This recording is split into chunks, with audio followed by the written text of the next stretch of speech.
Competitive ఎగ్జామ్లో మనకు English grammar మీద బిట్స్ వచ్చినప్పుడు మనకు గ్రామర్ రూల్ తెలియకున్నప్పటికీ లాజిక్స్ తోటి ఎలా మనము కరెక్ట్ ఆన్సర్ను టిక్ చేయాలి అనేటువంటి అంశాలతోటి గత కొన్ని వీడియోల నుంచి మనము నేర్చుకుంటూ వస్తున్నాము. సో ఇందులో ఈ వీడియోలో వచ్చేసి మనకు ఈ విధంగా బిట్ ఇచ్చినప్పుడు మనం దాదాపు కన్ఫ్యూజ్ అవుతూ ఉంటాం. ఎలా అంటే ఫర్ ఎగ్జాంపుల్ ఇక్కడ గమనించండి, ఎనీవన్ అని ఇచ్చాడు. దాని తర్వాత మనము ఎనీవన్ తర్వాత ఏ హెల్పింగ్ వర్బ్ను ఉపయోగించాలి, ఆరా, వరా, ఈజా, హ్యావా. ఓకే, సో ఇటువంటి పదాలతో వచ్చినప్పుడు మనకు కన్ఫ్యూజన్ ఉంటుంది. ఫర్ ఎగ్జాంపుల్ ఒకటి చూద్దాము, తర్వాత నేను లాజిక్ చెప్తాను. Anyone dash welcome to attend the meeting అని ఉన్నది. Anyone are welcome to attend the meeting, anyone were welcome to attend the meeting, anyone is welcome to attend the meeting, anyone have welcome to attend the meeting. So ఈ విధంగా మనకు bit ఇచ్చినప్పుడు ఈ anyone తర్వాత మనం ఎటువంటి helping verb ఉపయోగించాలనేటువంటిది confuse అవుతాం, right? So అలా కన్ఫ్యూజ్ అవ్వకుండా నేను ఆల్రెడీ లాజిక్ తోటి ఇక్కడ టేబుల్ ఇచ్చాను. సో ఈ టేబుల్ను గుర్తుపెట్టుకుంటే కష్టంగా ఏముండదు, జస్ట్ అక్కడ కూడా టేబుల్లో కూడా లాజిక్ చెప్తాను. సో అది గుర్తుపెట్టుకుంటే మనకు దాని తర్వాత హెల్పింగ్ వర్బ్ ఏం వస్తుంది అనేటువంటిది మీకు ఈజీగా అర్థమవుతుంది, రైట్? సో ఇక్కడ ఆన్సర్ వచ్చేసి ఏమవుతుందంటే ఈజ్ అవుతుంది. Anyone is welcome to attend the meeting, right? Are ఎందుకు ఉపయోగించకూడదు అనే డౌట్ మీలో ఉంటుంది. సో ఇప్పుడు అది చూద్దాం, రైట్? గమనించండి, ఇది లాజిక్. ఈ లాజిక్ గుర్తుంటే దీని మీద అడిగేటువంటి అన్ని ప్రశ్నలకు మీరు ఈజీగా సమాధానం చెప్పేస్తారు.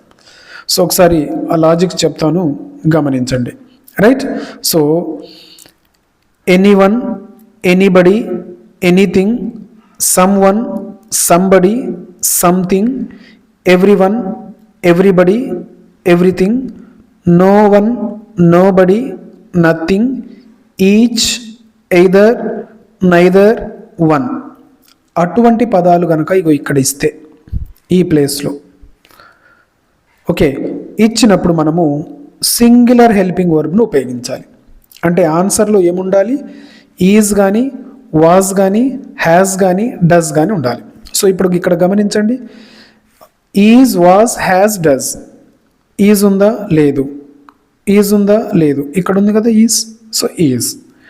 ఈ నాలుగిట్లలో ఏదో ఒకటి ఇక్కడ ఉంటుంది, అదే లాజిక్, రైట్? సో అది దానికి సంబంధించింది, అర్థమైంది కదా? సో ఒకసారి బాక్స్ని ఎలా గుర్తుపెట్టుకోవాలో చూద్దాం. ఎనీ తోటి ఉన్న పదాలు ఎనీవన్, ఎనీబడి, ఎనీథింగ్, ఓకే, ఇవి ఎనీవన్, ఎనీబడి, ఎనీథింగ్. అదే సమ్ తోటి someone, somebody, something, right? Anyone, anybody, anything, someone, something, somebody. అదేవిధంగా ఎవ్రీ తోటి everyone, everybody, everything, okay. Next దాని తర్వాత ఇది ఎవ్రీ తోటి, నో తోటి no one, nobody, nothing, right? ఇవి నోతో ఉన్న పదాలు. ఈ మిగతాయి common, each, either, neither, one. So ఇది ఈ వర్డ్స్ గనక ఉంటే, ఇక్కడ ఉంటే వాటి యొక్క ఆన్సర్ వేటితోటి ఉంటుందంటే ఈజ్, వాజ్, హ్యాస్, డస్. ఈ నాలుగిట్లలో ఏదో ఒకటి ఆన్సర్ ఉంటుంది, రైట్? ఒకటే ఉంటుంది. నెక్స్ట్ సెకండ్ బాక్స్ చూద్దాం. ఇవి గనక ఉంటే both, few, many, several. Both, few, many, several ఉంటే ఆన్సర్లో ఏముంటుందంటే ఆర్, వర్, హ్యావ్. ఆర్ లేదా వర్ లేదా హ్యావ్, ఈ మూడిట్లలో ఏదో ఒకటి ఉంటుంది. సో అదే లాజిక్, రైట్? గుర్తుపెట్టుకోండి. ఇంత మటుగా గుర్తుపెట్టుకున్నా ఇది అయిపోతుంది టేబుల్ మొత్తమే. కాబట్టి మొత్తం గుర్తుపెట్టుకోవడం మంచి ఐడియా, మంచి పద్ధతి. ఇదంతా వద్దనుకుంటే ఇవి గుర్తుపెట్టుకున్నా కొంతవరకు మీరు సాధించగలుగుతారు. సో ఇప్పుడు ప్రాక్టీస్ బిట్స్ చేద్దాము, రైట్? ప్రాక్టీస్ బిట్లోకి వెళ్దాము. గమనించండి, anyone dash welcome to attend the meeting. Anyone ఉన్నప్పుడు ఏమొస్తుంది, ఈజ్ కానీ, వాజ్ కానీ, హ్యాస్ కానీ, డస్ కానీ. ఎనీవన్ తర్వాత ఈజ్ కానీ, వాజ్ కానీ, హ్యాస్ కానీ, డస్. ఆర్ ఉందా అందులో, లేదు. వర్ ఉందా, లేదు. హ్యావ్ ఉందా, లేదు. సో ఇది answer, right? So anyone is welcome to attend the meeting, right. Next చూద్దాం. నెక్స్ట్ వన్ వచ్చేసి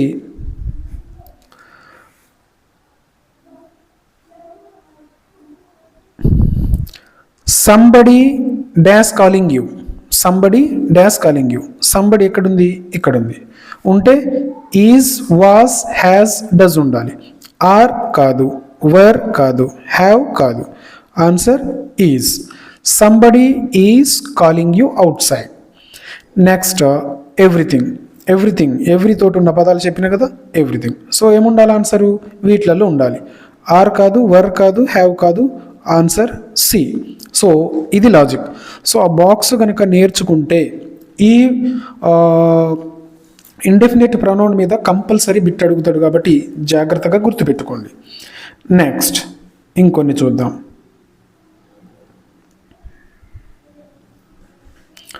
నెక్స్ట్ బిట్ వచ్చేసి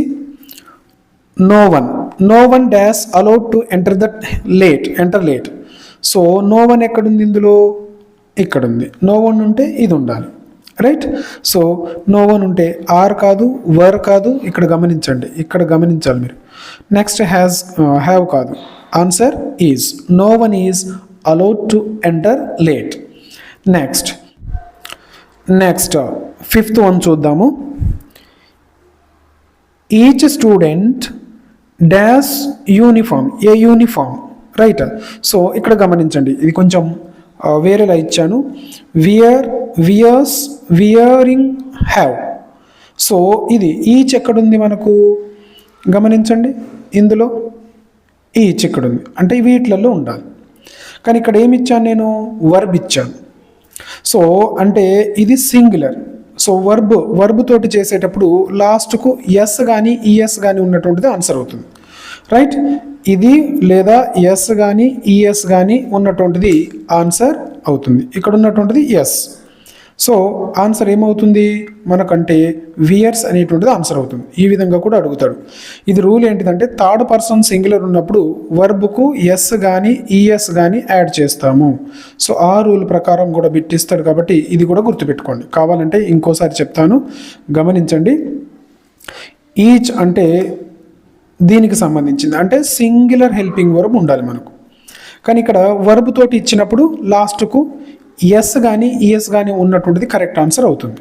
రైట్. ఎందుకంటే థర్డ్ పర్సన్ సింగులర్స్ ఏముంటాయి? He, she, it. ఇవి కనుక ఉన్నప్పుడు లేదా నేమ్ కానీ ఉన్నప్పుడు వాటికి మనం అప్పుడు వర్బుకి ఏం చేస్తామంటే ఎస్ కానీ ఈఎస్ కానీ యాడ్ చేస్తాం. సో ఇది మనం సింగులర్గానే తీసుకుంటున్నాం. సింగులర్గా తీసుకోవాలి కాబట్టి లాస్ట్కు ఏం యాడ్ అవుతుంది? ఎస్ కానీ ఈఎస్ కానీ యాడ్ అవుతుంది. సో వియర్కు ఏం యాడ్ అవుతుంది? ఎస్. సో అదనమాట. నెక్స్ట్ చూద్దాం. Either of the answers dash correct. Okay. So ఇక్కడ ఏమవుతుంది? ఎయితర్ ఎక్కడుంది? ఇది. రైట్. ఉన్నప్పుడు ఇవి ఉండాలి. ఆర్ కాదు, వర్ కాదు, హ్యావ్ కాదు. Answer is the correct answer. Either of the answers is correct. అదే మనకి ఈ రూల్ తెలియదు అనుకోండి, ఇక్కడ ఏముంది? ఆన్సర్స్ ఉంది అంటే ప్లూరల్. కాబట్టి మనం ఏం చేస్తాం? ఈజ్ రాయం, అక్కడ ఆర్ రాసేస్తాం. రైట్. సో ఆర్ రాయకూడదు, ఎందుకంటే ఇది రూల్. ఇది మనకి ఇంపార్టెంట్. దీని ప్రకారం రాయాలి. రైట్. దీని ప్రకారం రాయాలి కాబట్టి ఇది సింగులర్ హెల్పింగ్ వర్బ్నే తీసుకుంటుంది. రైట్. ఈ వర్డ్స్ అక్కడ ఉన్నాయా? ఇవి ఉండాలి, లేదా ఎస్ కానీ ఈఎస్ కానీ ఉన్న వర్బ్ ఉండాలి. అది. నెక్స్ట్ బిట్కి వెళ్దాము. బిట్స్ ఎంత ఎక్కువ ప్రాక్టీస్ చేస్తే అంత లాభం జరుగుతుంది. ఇంకా మా ఛానల్ను సబ్స్క్రైబ్ చేసుకోకపోతే తప్పకుండా సబ్స్క్రైబ్ చేసుకోగలరు.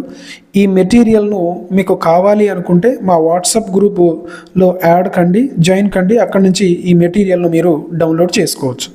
Next, neither of the boys dash present today. Neither of the boys dash present today. So neither ఎక్కడుంది? ఇక్కడుంది. ఇక్కడ ఉన్నప్పుడు ఏముండాలి? ఇవి ఉండాలి. ఆర్ కాదు, వర్ కాదు, హ్యావ్ కాదు. ఆన్సర్ ఈజ్ ఉందా? ఉంది. సో దీనికి ఇది.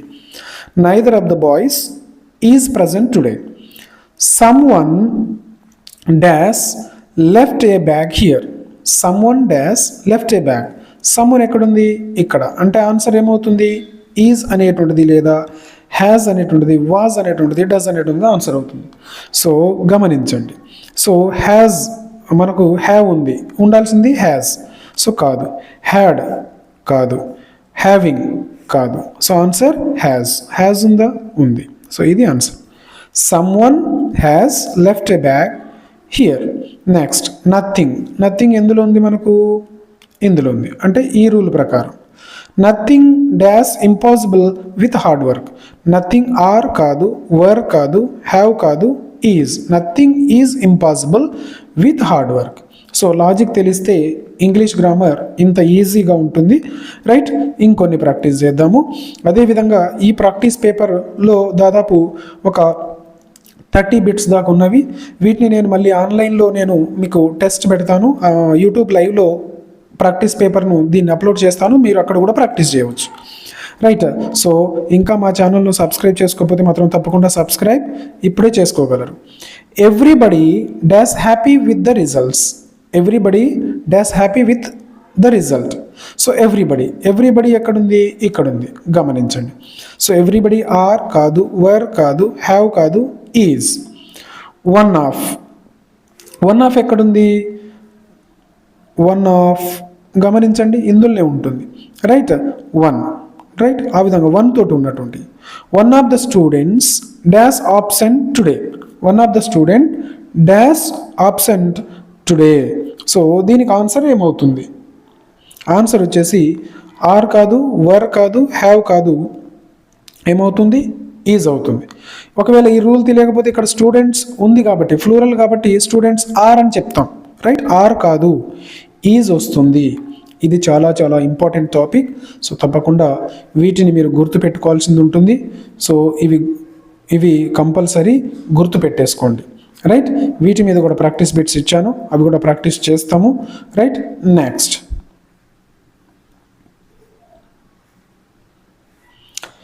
Each of the players dash his best. Each of the players dash his best. So ఈ విధంగా ఇక్కడ గమనించండి. Try, tries, trying, tried, have tried. So ఏం చెప్పాను నేను? ఇది ఈచ్. ఈచ్ అంటే దీనికి సంబంధించింది. ఎక్కడుంది ఈచ్? గమనించండి, ఇక్కడ ఉంది. అంటే ఈ రూల్ ప్రకారం. సో ఇవి ఉన్నాయి, అక్కడ లేవు. లేవు అంటే ఎస్ కానీ ఈఎస్ కానీ అని చెప్పాను కదా. ఎక్కడుంది అది? ఇగో ఇక్కడ ఉంది. So answer B is the correct answer. 12 B is the correct answer. Next anybody. Anybody ఎక్కడుంది? ఫస్ట్లోనే ఉంటుంది ఎనీబడి, ఈ రూల్ ప్రకారం. హ్యావ్ కాదు, హ్యావింగ్ కాదు, ఆర్ కాదు, హ్యాజ్ అనేటువంటిది correct answer, right? Next bit చూద్దాం.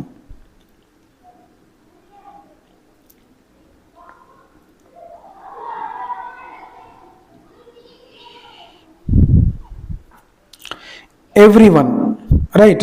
Everyone doing this duty. Everyone are, everyone were, everyone is, everyone have.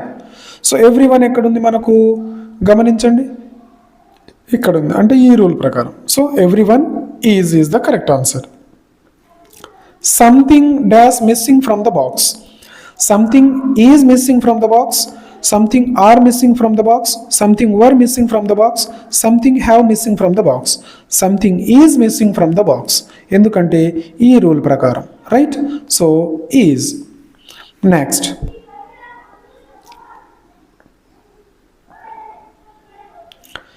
Anyone dash broke in the window. Anyone have, anyone అనేటువంటిది ఇగో ఇక్కడ ఉంది. So ఈ rule ప్రకారం ఉండాలి. ఎనీవన్ ఏముండాలి? ఈజ్, వాజ్, హ్యాస్, డస్ ఉండాలి. So అక్కడ ఉన్నటువంటి దాని ప్రకారం ఇది ఆన్సర్ అవుతుంది. Anyone has broke in the window. Somebody, somebody ఇందులో ఉంది కదా మనకు. సో ఏముండాలి? దీని ప్రకారం. సో సంబడి క్లూ తెలిస్తే డైరెక్ట్ మనం ఆన్సర్ని టిక్ చేయవచ్చు. సో ఇక్కడ ఆన్సర్ ఏమొస్తుంది? ఇప్పుడు హ్యాస్ అనేటువంటిది ఆన్సర్ అవుతుంది. Somebody has finished this work already. Next everything. Everything కూడా మనకు దీని ప్రకారమే. సో ఎవ్రీథింగ్ ఏమవుతుంది? Everything has changed after the meeting. Everything has changed after the meeting. Next no one. No one అనేటువంటిది కూడా దీని ప్రకారమే కాబట్టి no one has. No one has. Nothing. Nothing కూడా దీని ప్రకారమే కాబట్టి nothing is. Nothing is more important than honesty, right? Next ఇంకొన్ని చూద్దాం. బోత్. ఇప్పుడు రూల్ మారింది, గమనించండి. ఇక్కడ నుంచి మార్చాను. బోత్. బోత్ అనేటువంటిది ఇగో ఇక్కడ ఉంది. బోత్ అంటే ఏముండాలి మనకు? ఫ్లూరల్ హెల్పింగ్ వర్బ్ ఉండాలి. బోత్. ఈజ్ అనేటువంటి singular, was singular, has singular. Answer ఏమవుతుంది? Are. Both are selected for the competition. Few. Few ఎక్కడుంది? ఇక్కడ ఉంది. అంటే ఫ్లూరల్ హెల్పింగ్ వర్బ్ ఉండాలి. Few dash interested in the classical music. Few is అనేటువంటిది singular, was singular, has singular, are plural. Few are interested in classical music. Right. Next many. Many అనేటువంటిది ఇగో గమనించండి. Many. Many తర్వాత ఏముండాలి? Plural helping verb ఉండాలి. Is singular, was singular, has singular, are plural. So ఇవి ఈ అంశానికి సంబంధించినటువంటి లాజికల్ బిట్స్. సో మీకు అర్థమైందని అనుకుంటున్నాను. ఏం లేదు, సింపుల్గా మీరు వీటిని గుర్తుపెట్టుకుంటే సరిపోతుంది. ఇవి గుర్తుపెట్టుకుంటే సరిపోతుంది. ఇది ఆటోమేటిక్గా దాని పక్కన మనకు గుర్తుకుంటాయి. కాబట్టి ఈ లాజిక్స్ కనుక మీకు ఉపయోగపడుతున్నాయి అనుకుంటే తప్పకుండా నా ఛానల్ని సబ్స్క్రైబ్ చేసుకోగలరు. అదేవిధంగా ఇంగ్లీష్ గ్రామర్కు సంబంధించిన ప్రతి పార్ట్ మీద, ప్రతి అంశం మీద ఇప్పుడు మీరు నేర్చుకున్న దానికంటే ఇంకా ఈజీగా లాజిక్స్ తోటి నా ఛానల్లో వీడియోలు కలవు. తప్పకుండా వాటిని చూడగలరు, నేర్చుకోగలరు. ఇవి కనుక నచ్చినట్లయితే మీ ఫ్రెండ్స్ తోటి షేర్ చేయగలరు, వీడియోను లైక్ చేయగలరు, వీడియో మీద మీ యొక్క కామెంట్ను తెలపగలరు, మా ఛానల్లో సబ్స్క్రైబ్ చేసుకోగలరు. అదేవిధంగా నా ఛానల్లో మీకు కలిగే ఇంకో లాభం ఏంటిదంటే మీరు చూస్తున్న ప్రతి వీడియో యొక్క పీడిఎఫ్ను, ఇది ఏవైతే మెటీరియల్ మీరు నేర్చుకుంటున్నారో ఆ పీడిఎఫ్ను మీరు పొందే విధంగా నేను లింకును మొదటి కామెంట్లో నేను పిన్ చేసి పెడతాను. అక్కడ నుంచి మీరు డౌన్లోడ్ కూడా చేసుకోవచ్చు. Okay, thank you so much. Next వీడియోలో ఇంకొక లాజికల్ వీడియోలతోటి తప్పకుండా మిమ్మల్ని అక్కడ కలుస్తాను.